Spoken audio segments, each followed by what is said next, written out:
Bonjour et bienvenue à notre condensé financier quotidien du jeudi.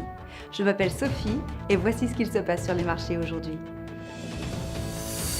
La sterling pourrait être sous pression car le PMI manufacturier est tiède et continue de saper les futures augmentations de taux par la Bank of England.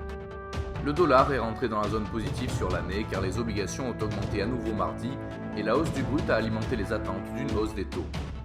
Les traders de l'or sont passés à côté de l'indicateur ISM de la fabrication américaine pour se concentrer sur la décision des taux du FOMC.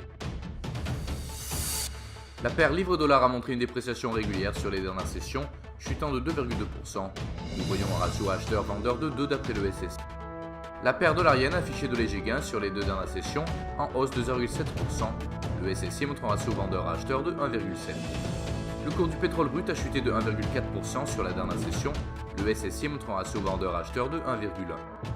Le cours de l'or a chuté sur les deux dernières sessions, perdant 0,9% sur la dernière. Le SSI montre un ratio acheteur-vendeur de 5,1%.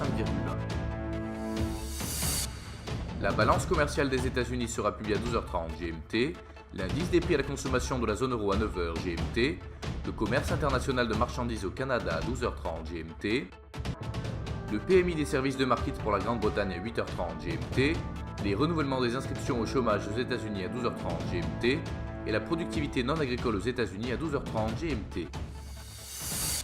Nous espérons que vous avez apprécié nos perspectives marchés de ce jeudi. Nous vous souhaitons de la part de toute l'équipe une journée productive sur les marchés.